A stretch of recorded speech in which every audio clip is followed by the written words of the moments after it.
Lagi viral kasus-kasus korupsi, Ya. Prof. Apalagi sudah muncul Liga Korupsi. Liga Korupsi. Tanggapan Prof gimana?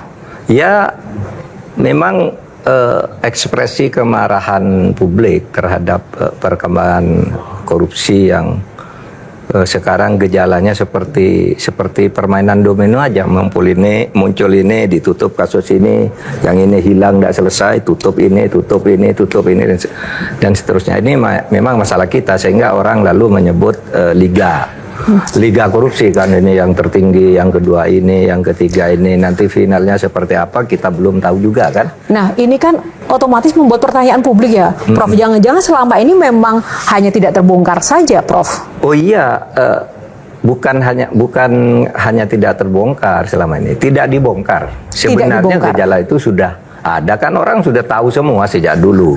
Tapi jujur, Prof, lebih parah atau enggak pasca 98?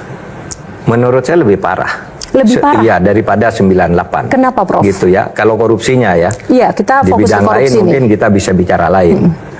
Nah, kita lihat dari anunya aja, pas sebelum 98 itu zaman Pak Harto kan, kita kritik dia, kita demo dia sampai jatuh karena KKN. Tapi korupsi di zaman Pak Harto itu terkoordinasi, yang mengkoordinasi Pak Harto sendiri, ya. Jadi dia misalnya APBN itu DPR nggak ikut nawar sampai satuan 3 kan kalau sekarang. Kalau zaman Pak Harto nih undang-undangnya, lalu korupsinya itu diatur di dalam kroninya Pak Harto, iya kan? Sehingga disebut pada waktu itu negara Orde Baru zaman Pak Harto itu disebut negara korporatis. Negara dibuat dalam jaringan-jaringan Pak Harto, semua diatur.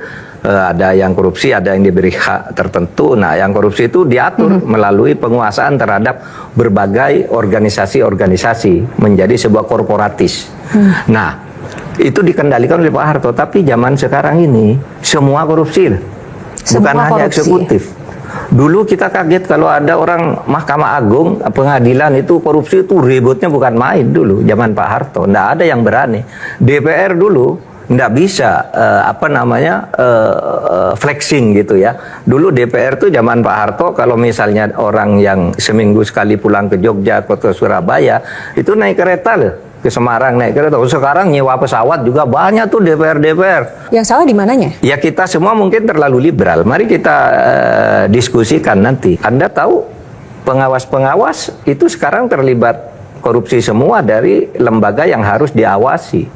BPK misalnya, BPK itu sudah jelas tuh keterlibatan korupsinya, sekurang-kurangnya sudah ada 2 yang masuk penjara sekarang kan. Mahkamah Agung, Hakim Agung ada yang ditangkap tangan dan sebagainya, sekarang banyak.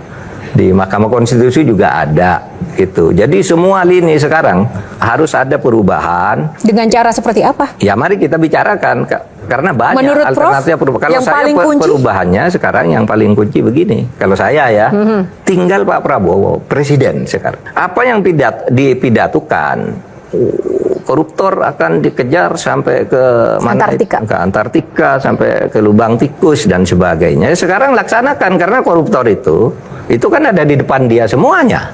Gitu. Maksudnya di depan dia itu iya, di sekeliling dia banyak yang sudah diinggasikan oleh publik, sudah pernah menjadi bermasalah, dipanggil oleh aparat penegak hukum dan sebagainya. Nah, itu dikelirkan semua. Nah, yang kedua yang sudah muncul ini jangan didukung habis-habisan, nah, tiba-tiba balik. Misalnya apa? Kasus judi online. Itu kan sudah jelas ribut mengarah ke si A, ini otaknya sekarang hilang. Pagar laut sama kan?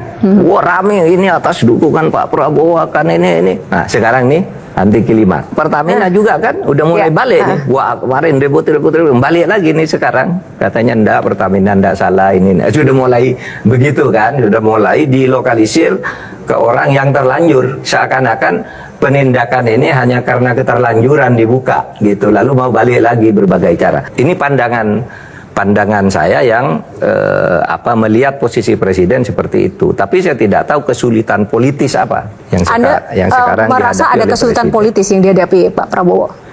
Menurut saya secara umum, karena di negara ini terjadi saling sandra. Kalau saya misalnya akan menyelesaikan ini kasus besar, sesudah saya dep gitu, diselidiki ternyata ada famili saya, ada anak saya, ada istri saya, itu istri saya punya saham, istrimu punya saham di sini loh. Anakmu dulu yang dirikan ini loh. Mundur lagi nih. Dibelokkan ke orang yang sebenarnya kemudian apes. Bukan hanya, sehingga saya sering berpikir pemberantasan korupsi di negeri ini hanya kena terhadap orang-orang yang apes, bukan karena sebuah Contoh kasus sekarang yang apes tuh menurut Prof siapa? Ya yang ditangkap itu apes. Seperti siapa? Lurah Kohot itu siapa? Arsin ya itu apes. Yang ini Syahaan dan kawan-kawan ya apes gitu. Karena sebenarnya kalau mereka tahu semua peta persoalannya itu, ini tidak akan terungkap kan gitu. Ini apes terungkap duluan, terlanjur terungkap, udah ini aja yang jebloskan ke pendara.